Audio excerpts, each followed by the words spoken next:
Welcome, my brothers and sisters in the Omnissiah.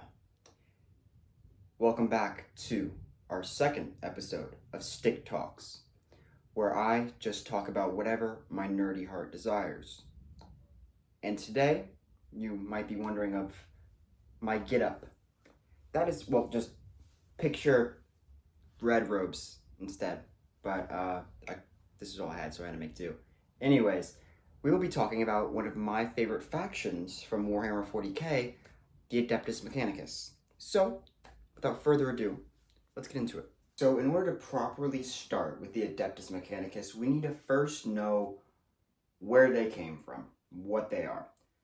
So, our story begins way back before humanity was even a flicker in anyone's eye. We start with these guys. The Eldari. Now, the Eldari are basically space elves, pretty much. They're like humans in the sense that they're like humans in almost all ways, except for one thing. Whereas humans, we feel things on a scale of 1 to 10, the Eldari can feel things on a higher threshold than we can. For example, they can feel things from 1 to 11. That includes things like taste, touch, smell, all your senses, and things like that. That will be coming into play later. We'll get to that. In Warhammer 40k, there's also this thing called the Warp, which is the Immaterium. It's, imagine this is the physical plane. The Immaterium is the kind of I need to get an opposite color. The Immaterium is the opposite of that. It is the yin to the yang. The warp is this kind of limbo-ish space. But basically, what it is that all of your subconscious thoughts and feelings, no matter what they are, they go through the warp. So you're happy, that goes into the warp. Sad, warp. Everything in between, that goes to the warp, right? And the warp is ruled over by 3 chaos gods. Soon to be 4, but we'll get to that. But all you need to know is that right now the warp, let's say this whole thing is the warp. Up here you got 1 chaos god, another, and then another in this corner. But for the most part, it's like a kiddie pool, right? Over here you have like children splashing and creating a ruckus. But for the most part, it's smooth sailing through these parts. Hey, it looks like a little face. So just keep that in mind. Now, the Eldari exist, and they become technologically advanced way before humans do. But then, humans, we come around, and we start to regress as we are now. And this eventually leads to something called the Golden Age of Humanity. And in this Golden Age of Humanity, we build spaceships, and we go out amongst the stars, and we just like your classic sci-fi, AI, things like that. And then, one thing we do though, is we touch down on Mars. And from the moment Elon Musk sets foot down there, a base is established. Right now, they are called the Mechanicum. Their name will change later, but right now they're called the Mechanicum. So basically, and they terraformed Mars slowly but surely over the course of years to the point where it had breathable atmosphere, it had water, it had trees, it had grass. Like, it was practically an Earth 2.0, right? They did work on Mars. They did work. And then, as is with everything, that's good, it went bad. So you remember when I said the Golden Age of Humanity had a bunch of AI? Well, classic sci-fi. AI turned evil and plunged humanity back into a dark age. And so along with that happening, the people that lived up top on Mars had to go and live below ground. And then on top of that, remember the Eldari? Yeah. So they became so technologically advanced that they didn't have to lift a finger for anything. All of their needs were taken care of. And so they started to experiment. They started to invent louder music, new kinds of art forms, and because their senses are dialed all the way up and they obviously don't want to get bored. And then over time, they started to develop more niche uh, tendencies. Sadism, a lot of, physical pleasures, kind of. But like to the utmost extreme. Like complete debauchery, however it's pronounced. And so they did that so much, and they did that so hard, they they fucked a new god into existence. This new chaos god is Slanesh, also known as the Prince of Pleasure. So the chaos gods are a topic for a different video, but Slanesh basically through the warp, remember the whole yin yang thing? It threw all of that into complete and utter chaos. Because normally beforehand you kind of navigate the safe waters. Now, no, it is complete chaos there. And humans, we use that for interstellar travel. So Mars was completely cut off from any resources on Earth, and it needed those. So Mars was fucked, right? But so the people, along with going below ground, that also happened, and so they were solely dependent on themselves. And that lasted for, I think, 5,000 years? Don't quote me on that, but I'll double check later, and if I'm wrong, I'll say I'm wrong. Anyways, we can get rid of the Eldari now. So while they were I'm gonna take this off because it's getting super hot. While they were underground, the average Joe Schmoes, the mechanics, the guys who kept the water and the life support systems running, they started to become worshipped almost over the course of all the years they spent below ground. They became the first iterations of what would be known as tech priests. We will get into tech priests later. So that all happened, and Earth was apparent just this wasteland, right? And then one day, out of nowhere, this guy showed up. The Emperor, the Big E. This guy. He is a kind of a big deal in 40k. The Emperor, also referred to as the God Emperor of Mankind, but not yet. He showed up one day out of the blue, this 10-foot tall, glowing demigod that could crumble buildings with his mind. He was what was known as a psyker, which meant that, remember the warp, the immaterium place? He could channel energy directly from that and then use it to do things. And he was a big boy psyker, the biggest boy psyker, right? He was insane. So he came around, and he basically got Earth back under control, killed all the mutants and things that were running around with what was the first iteration of Space Marines. And that's a topic for an entirely different video. But he basically got everything under control, and then he went to the people on Mars. And also, the Emperor, he didn't like religion. He put a ban kind of on religion for all of humanity. So, oh yeah, by the way, all of humanity is united under him now, the Emperor. He put a ban on religion for all. He believed it was a distraction of sorts. He went to the tech priests on Mars, and he basically struck a one-time deal with them. He was like, hey, I'll allow you to worship whatever you want to worship, because at this point they worshipped, actually we'll get into them in a second, but they worshipped some things, and we'll get into that. He was like, I'll give you a pass to do that as long as you continue to kind of just work with us.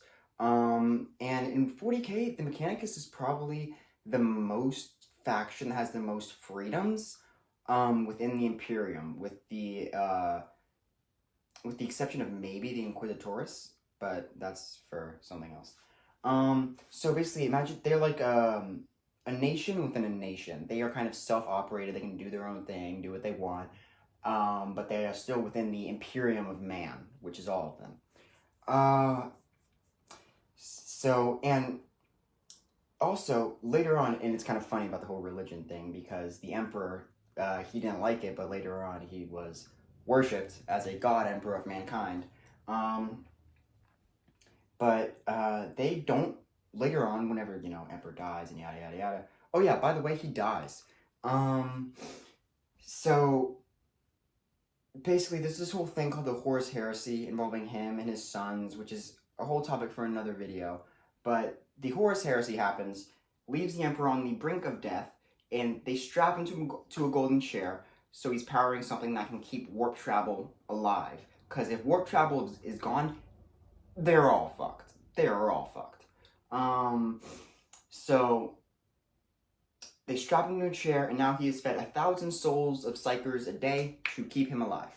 Or at least keep his carcass alive. I'll show a picture of him here. Yeah, he's not doing too good.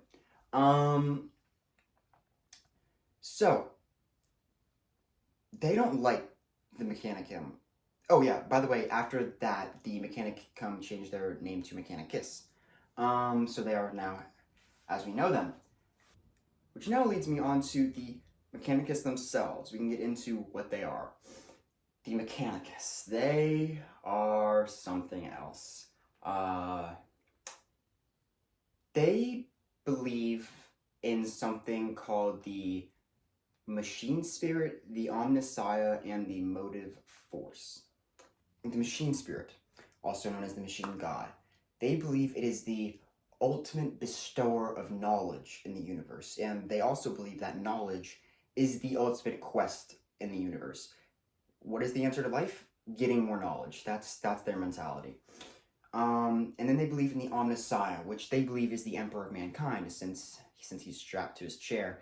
He's kind of a mixture of man and machine, kind of like they believe the perfect, or if not perfect, one of the closest things you can get to perfect mixture of man and machine.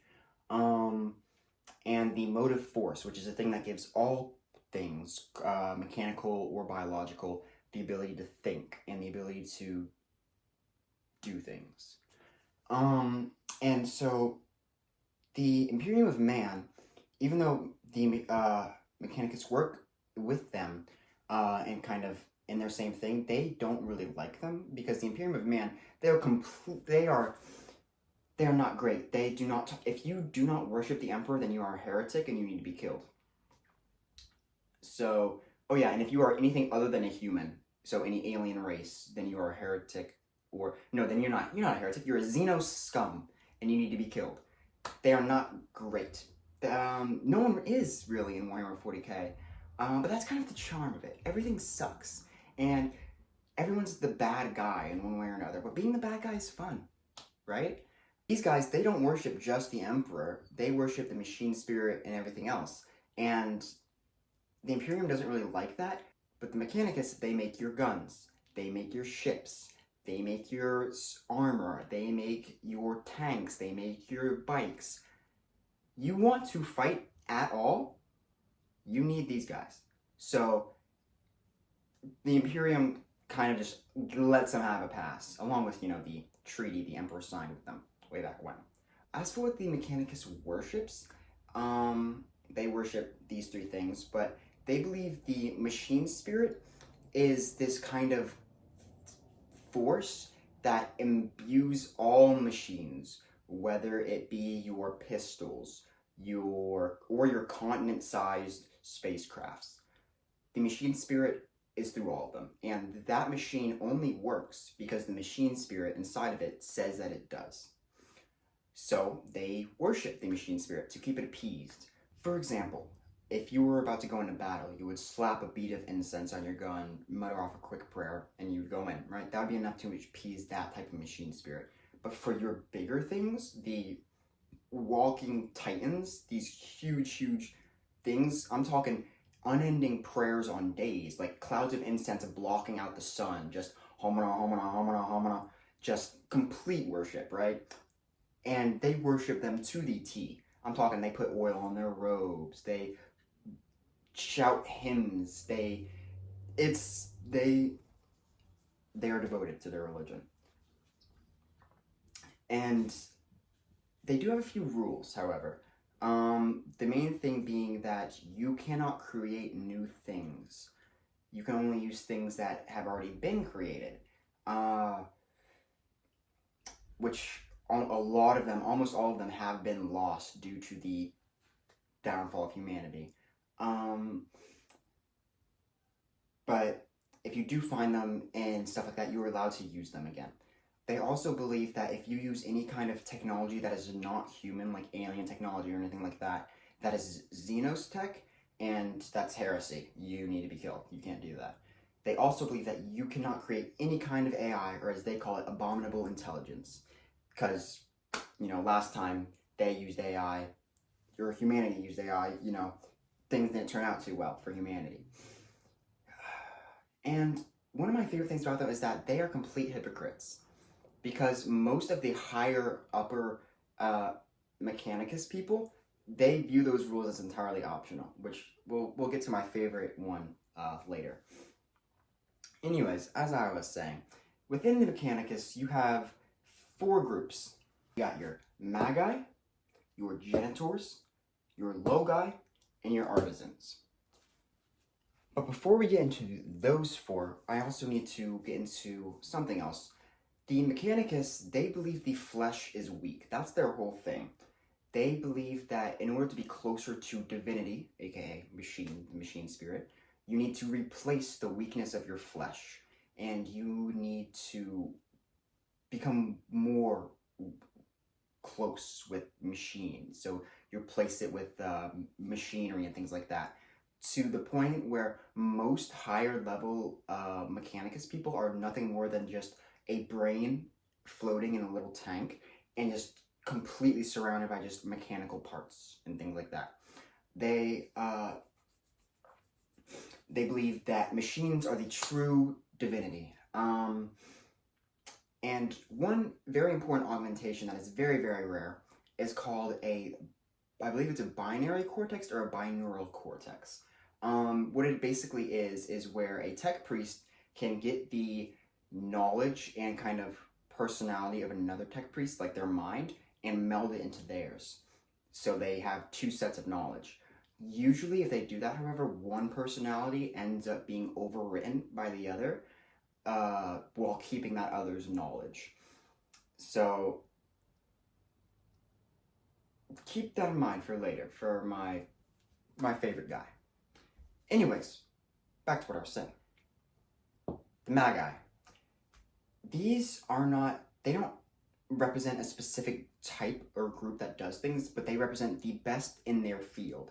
So, like, you could be a Magos Genitor or Magos Logi. You could, if you are the best in your field at whatever it is, then you are a Magos X, Y, or Z. The Genitors. They are obsessed with biological life. They believe that the tech priests who do away with all their organic parts in favor of machinery are naive and small-minded. So Genitors are kind of a blend of both. They are a blend of like biologically enhanced muscle or biologically reinforced bone, and then metal as well. They are kind of a mixture of both. The Genitors' quest for knowledge is alien life, to better understand how aliens work, and so they can better know how to dismantle them. Because, like I said, aliens are Xenos, and they're not human, so they need to be killed. Yeah, that's the kind of world we're living in now. Then you have your Logi, or your Logi.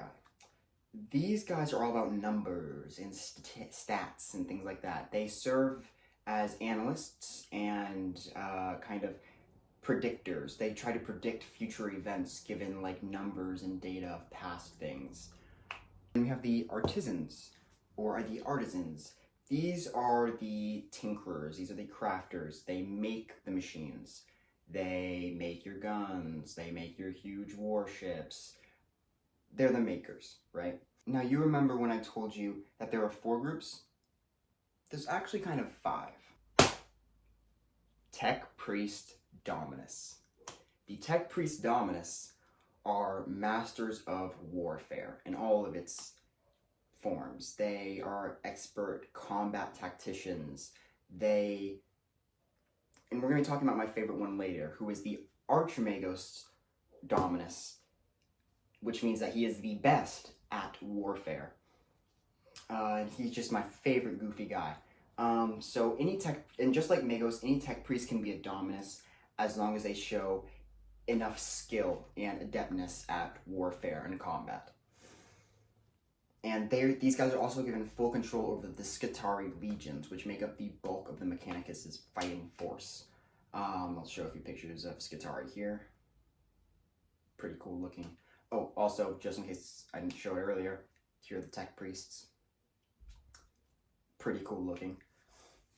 And that's also one of my favorite parts about Mechanicus as a whole. Their aesthetic is just so, it's so good. I love it so much. Now, let's get into my favorite guy. The Archmagos Dominus Belisarius Call. Belisarius Call. Belisarius Call, I'll put a picture of him here. He is a absolute mad lad. He has been alive since the Horus Heresy, so he has been alive for, which not really a good time frame that I have given you guys, but he's old, all right? He's old. And he is, like I said, the Archmagos Dominus, the absolute best at warfare, which, you know, looking at him, you can kind of see why. And he's tall. He is so tall, by the way. And it's said that he skitters into battle, his, like, you know, refractor fields reflecting whatever bolts are shot at him, war hymns blasting out of whatever speakers he has kind of implanted in different places around his body, while also, like, with multiple different kind of arms, just vaporizing, like, alien after alien, heretic after heretic. And then with his huge kind of, axe-like power saw thing, just, and then, just absolute carnage and destruction is left in his wake, right? And he's also just his personality is best described as the crazy old inventor grandpa, right? You know Doc Brown from Back to the Future? Kind of imagine that, but times 10 and up the kookiness factor by 11. That's Belisarius Call. Remember earlier when I mentioned the binary cortex or the binarial cortex? He has subsumed so many different tech priests' knowledge and thoughts, and each one has been overwritten by his own personality, that he holds infinite amounts of vast knowledge, infinitely more than any human could ever know. And that's also had the downside of making him a little bit crazy, just the tiniest bit. And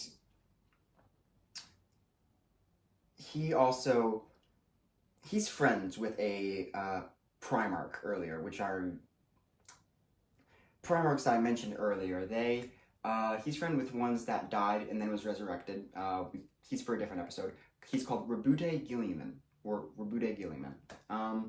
He is this Primarch that died and got resurrected. But whenever he died and got resurrected, he saw the state the galaxy was in, and he was like, oh shit. And then Belisarius Call was like, hey man, chill. Do you want your own Legion of Space Marines? Because every Primarch has their own Space Marine chapter. And every Primarch, by the way, is like mini versions of the Emperor. They are made from his gene seed, which is obviously in, like, you know, his DNA as well as his seed. Rebute Gilliman was like, yeah, sure, I'll take my own Space Marine Legions. And he's like, I got you, man. And he just whipped it up really fast. And he gave him to him, and he helped him on his crusade, which I believe was called the Indomitus Crusade. Let me double check that. Yes, it was called the Indomitus Crusade. So he basically helped Rebute during the Indomitus Crusade, which was basically Rebute coming back with his new legions of Space Marines and fighting back the forces of Chaos that had invaded the galaxy. Chaos being the Chaos gods that lived in the warp, as well as Chaos Space Marines, which come from the Primarchs that followed Horus in the Horus Heresy. Again, topic for a different video. But during it, Rebute Gilliman basically gave Belisarius Call the A-OK to go crazy and to make and invent and just innovate. And Belisarius Cawl had already been doing this before, but he kind of had to do it a little bit in secret because, you know, the whole rules and everything, but he was above them, so. But Robude gave him the pass. So Belisarius Cawl was just like, let's do this, baby. And he was the sole source of innovation for the entire crusade. He made new weapons, he made new tanks, he made new guns. He was cranking them out, baby, and he was having so much fun doing it. And for the Archimagos Dominus, the master of all warfare, you can imagine that he made some pretty good weapons. So he basically gifted Robude with a mini version of him called Cawl Inferior. And this was basically a pre-recording of Cawl that would answer whatever questions Robude had. And he was like, hey, you know, this is your gift. Whenever you need to ask me a question and I'm not there, you can contact me. Just ask this guy and he'll answer. I programmed him with 1,000 different responses. You know, go ahead. And Robude was just like, hey, man, thank you so much. And only problem is that every now and again, Cawl Inferior would be asked a question, and then he would get emotional about the response, and he would start asking to be freed. And so that Robude just went to Cawl one day, and he's like, hey, man, did you give me an AI? Call's just like, what? An AI? No, that's crazy talk. AI, that's abominable intelligence. I can't do that. He definitely gave Robude a AI. So, remember when I said that biological life is weak to them? They also believe that human life has no value whatsoever. They believe it is worth less than the dirt that you walk on. And that being said, AI is also outlawed, but obviously you need something to, you know, do those menial jobs and things like that. So they get people, enemies of the state, enemies of the Imperium, death row inmates, and they basically lobotomize them and stuff them full of drugs and machinery, and basically make it so they are the closest thing to artificial intelligence or robots that they can get. And they call them servitors. There are combat servitors, and then there are ones that are just used for pressing a button over and over and over again. And servitors are used for all kinds of for example, if you walked up to a door and it just opened automatically, that's a servitor. There, somewhere in there is a tiny little, is like a human mind or something that is controlling that, and its only purpose is to open and close that door. And that about wraps it up for this video. I will end, however, with 2 quotes. From the moment I understood the weakness of my flesh, it disgusted me. I craved the strength and certainty of steel. I aspired to the purity of the blessed machine. Your kind cling to your flesh as if it will not decay and fail you. One day, the crude biomass that you call a temple will wither and rot, and you will beg my kind to save you. But I am already saved, for the machine is eternal. Even in death, I serve the Omnissiah. There is no truth in flesh, only betrayal. There is no strength in flesh, only weakness. There is no constancy in flesh, only decay. There is no certainty in flesh, but death. Mechanicus. But yeah, that wraps it up. Thank you so much for listening, and I will see you on the next video.